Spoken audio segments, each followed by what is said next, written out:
I fell in love with VinQ because it's a weapon. And a lot of times in the auto industry, we don't have weapons, we have tools, right? And tools are good for building things. That's awesome. But weapons are great for dominating.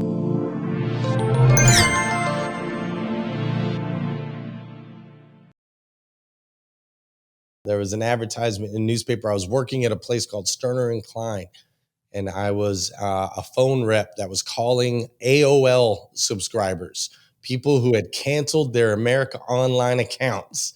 And I would call them and offer them 6 months of free America Online if they would come back on. And they hated me, and people would hang up on me all the time and call me mean names. And it was wild. And so I was in the break room one day and I saw an ad that said, make $5,000 a month guaranteed. That's all it said. And then there was a phone number. Make $5,000 a month guaranteed with a phone number. And I thought, I want to make $5,000 a month guaranteed. That's a lot of money for a young man like myself. And so I called and they scheduled an appointment and I came in and I interviewed. And when I pulled in for the interview, that's when I knew it was a car dealership. I had no idea up till that point that it was a car dealership. And so I share that with people because I think it's really important in the auto industry. We tend to run ads that say seeking salesman for a car dealership or seeking whatever. And people are like, I don't want to work at no stinking car dealership. I'm out. Whereas if you run an ad that says make $5,000 a month guaranteed, you know what type of person you're getting. Somebody who's money hungry, adventurous, somebody that doesn't need to know all the details. They're just hungry to get out there and get something. And so I went in, I interviewed, they hired me on the spot. And now it's been 25 years that I've been in the auto industry. So I have 2 seasons in automotive. I have 1 season in automotive where I spent 8 years at a Nissan dealership. I went from salesperson to finance manager, from finance manager to sales manager, from sales manager to general sales manager. My career blossomed, and at the same time, the dealership never grew, ever. They were selling 120 cars when I started. They were selling 120 cars a month when I left. Dealership never grew. And my life outside of work was awful. Bad relationship, a lot of drinking, a lot of drugging. I ended up losing custody of my 6-year-old daughter. I didn't get to see her for 8 years. So my life outside of auto was terrible, and the dealership wasn't winning. I mean, they were winning. Don't get me wrong. They were making money at 120 cars a month, but they weren't growing. And so I call that 1 season that I had in auto. And that season really helped me see all of the myriad of things that we could be doing differently in this industry. Because what good is it if we have a bunch of people making a bunch of money, but their lives are destroyed outside of the dealership? And what good is it if we have a bunch of people making a bunch of money, but the business isn't growing? Like, you can't create more opportunities for people unless there's growth. In most dealerships in this country, a lot of people, the reason we have such a revolving door over on on a lot of the roles, but especially the salesman role, is they don't feel like they're ever going to get a chance to be anything but a salesman. Because you have the same sales managers you've had for 25 years, or the same GSM you've had for a decade and a half, or you've got the same GM that you've had, since 1974. They've got all these people in place that have been there a long time. And because the dealership's not growing, basically as a salesman, you're like, dude, I've only got two chances of getting a promotion. Either that guy's got to die, right? Or that guy's got to get fired. Those are my only 2 ways. And the chance of them getting fired after 25 years is what? Slim to none. So I learned that a dealership has to grow in order to create more opportunities, right? If we're selling 120 cars in 2024, but we're selling 250 cars in 2025, how many more leaders do we need? Well, we need more leaders. And then when we're selling 400 cars, we need more leaders. And when we're selling 600 cars, we need more leaders. So the second season of my automotive career, I spent 8 years at a Chevy store in Paris, Kentucky, population 9,600. And we started looking at it that way, like, okay, this place has to grow and everybody can grow with it. And if we create opportunities for people, they'll be more loyal, they'll work harder, they'll be more driven, and we can have more success. So in my second season of automotive, I went from salesperson to sales manager to GSM and ultimately to GM. And that dealership grew 800%. Went from selling 120 cars a month to selling 850 cars a month. With my best month, we sold just over 1,100 cars. 8 years doing it one way and looking at that result. 8 years doing it a different way and looking at it, looking at that result. And now that's really the catalyst for the way that we do things now, the way that we're doing things in our new dealership, the way that we train other dealerships to do. Is it's like, hey, let's question why we do the things that we do, and can we create a better opportunity for our people so they can have a life inside and outside of work and also be incredibly successful. Some of the biggest challenges that I've had to experience and that we continue to experience in automotive is it's just like anything else. It's systemic. The belief systems that we have in automotive are systemic. A salesman should sell 10 to 12 cars a day.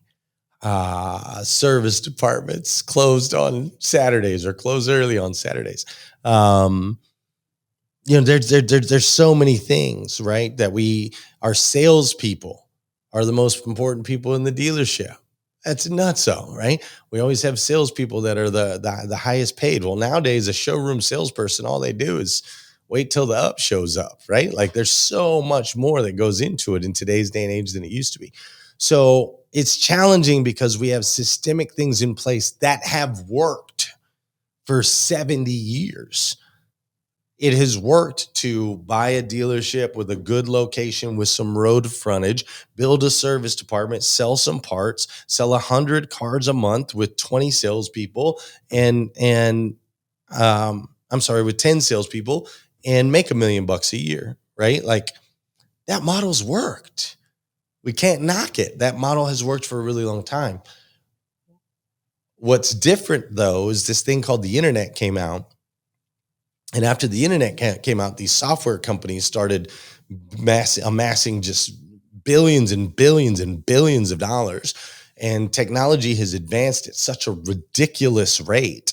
And so now, before your market was the 8-mile, 10-mile circle in your backyard, now your market's New York City to Miami, Florida, to Portland, Oregon, to Los Angeles, California, and everything in between. If you don't have to put it on a boat, then that is considered your market.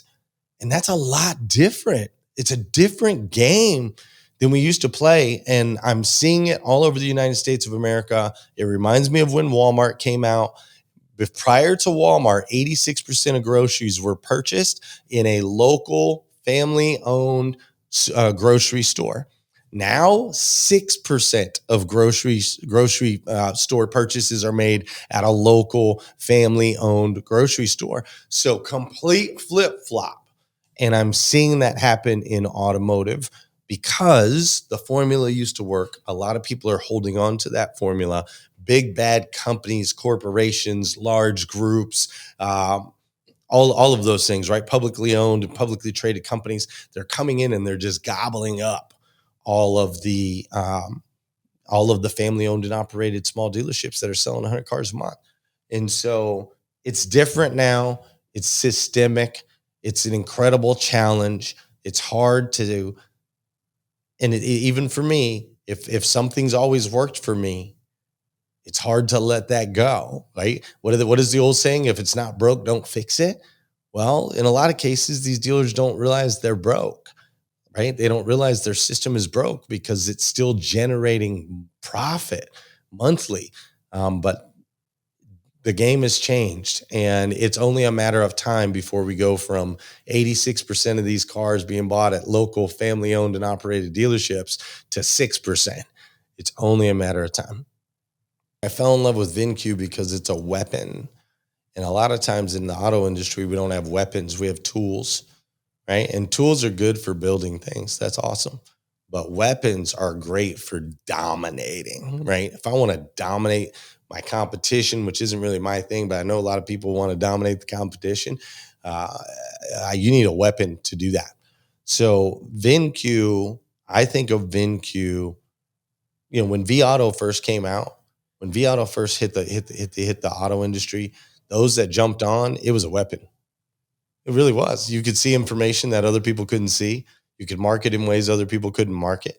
And it was a weapon. And that's why so many people ended up getting on board. They did a phenomenal job. The Auto did a phenomenal job of becoming a part of the language of automotive, right? They inserted themselves as part of the language of automotive.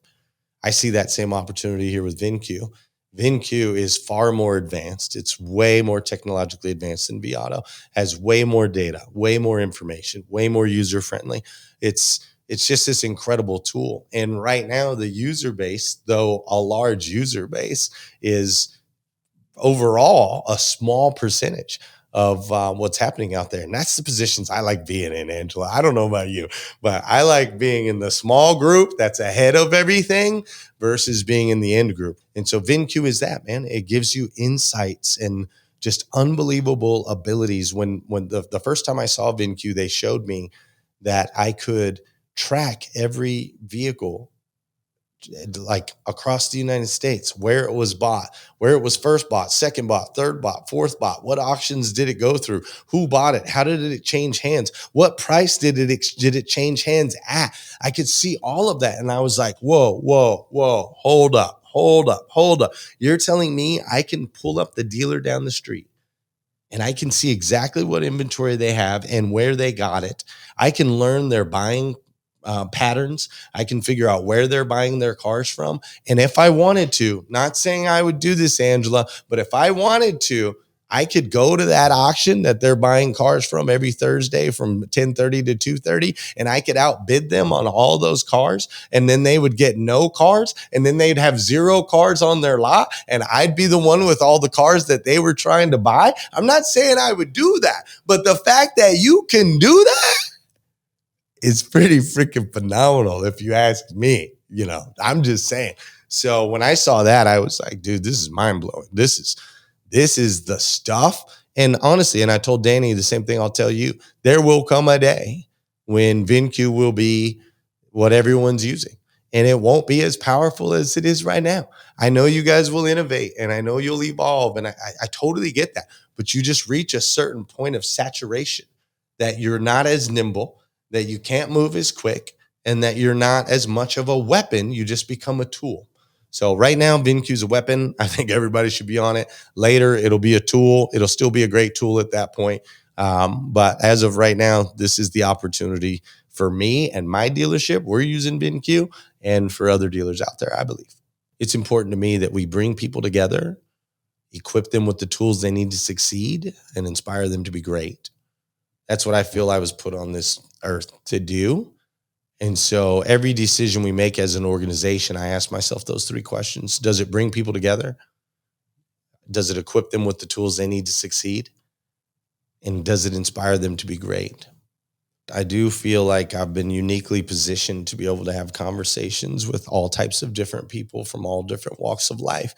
Everything from, ethnicity type things to economic type things to I've been in jail, I've been homeless, I've been depressed, like personal type things. So I feel like I'm uniquely positioned to where I can hold conversations with a wide variety of people. And now that we have learned over the last 4 or 5 years how we can best help owners and GMs of dealerships, we're now expanding into other areas where we are helping out in the F&I. We're helping out in sales training. We're helping out with sales managers. We're starting to introduce ourselves over on the service side of things. And then, of course, that'll leak into how do we develop people over in accounting and detail. And there's so many different areas. And so I believe that my role is to be a catalyst, again, bring people together, equip them with the tools they need to succeed and inspire them to be great. When it comes to leadership style, I have an acronym that I created a while back because I believe that one of the follies of many leaders is they do not have the ability to duplicate themselves. And the only way to duplicate is you have to have systems and processes that are easily understood by others so that they can then execute. I believe in simple things. So for me, I wanted to be able to duplicate leadership because people used to tell me I was a pretty good leader. And so I was like, well, what do we do? What does leadership really mean? So we use an acronym, LEADD. LEADD. Now, this is the part where people go, wait a minute. This guy sounded pretty intelligent up until just now, where he just spelled lead with 2 D's. And so I want you all to know that there's intention behind this. Okay. So lead, listen, encourage, advise, and develop. And then the last D stands for daily. Listen, encourage, advise, and develop. When you're in a conversation with your kids, or when I'm in a conversation with my kids, I always remind myself, listen, encourage, advise, and develop. When I'm talking to one of my employees, listen, encourage, advise, and develop. If I'm getting ready to call like a prospect, I want to listen, encourage, advise, and develop. So we're going to do it daily, right? Listen, encourage, advise, and develop. Listen, encourage, advise, and develop. And here's what I found interesting is when I was younger in my career, I thought leadership meant advise. That was it. I didn't want to listen to what anybody else had to say. I maybe would encourage just because I'm a positive person, but I wasn't intentional about it. And then as far as the development piece, I was kind of like, dude, I've already told you 5 times. How many times I got to tell you? Like, go figure it out. Because I'm a go figure it out kind of guy myself. Tell me something once, I will go figure it out. But most people need to be developed. And so I know a lot of leaders in the auto industry, unfortunately, that they're like me and they just want to advise and tell people what they're doing wrong and what they should go do. And then they want to walk away from it. So my evolution as a leader has gone from advising is only 1 letter out of 5. It's only 20% of what a real leader does. A real leader takes the time to listen. We have 2 ears and 1 mouth. All of our mothers, right? Our mothers told us, you got 2 ears, 1 mouth. That means you're supposed to listen twice as much as you speak, right? And there's a lot of truth to that. We should invest time listening to what other people have to say. And the listening is not listening because we're waiting for a chance to defend or listening so that there's a gap so that we can now talk. We listen. This is why these are chained together. We listen so that we can encourage. If I disagree with you, Angela, about something, but I know going in that as you're speaking, I need to encourage you because that's part of my leadership process, I have to listen way differently now. I'm not listening to object. I'm not listening to disagree. It's okay that we disagree, like totally cool, but I need to find something that I can encourage in there. So Angela might come to me and say, hey, Glenn, I think we should do XYZ. And I really think we should do ABC. So what I need to do as a great leader is I need to listen to why you think we need to do XYZ. And then my response needs to be, Angela, I completely understand how you feel we should do XYZ. And I just want you to know that I love the time, effort, energy, and attention that you have put into this. You can tell this is incredibly well thought out, and that the way that you are bringing this to me is absolutely what I want you to do all the time. Like this, you're doing a phenomenal job, Angela.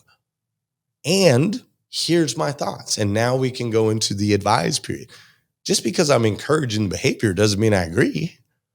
But now you will actually receive the advice because I took the time to listen and encourage.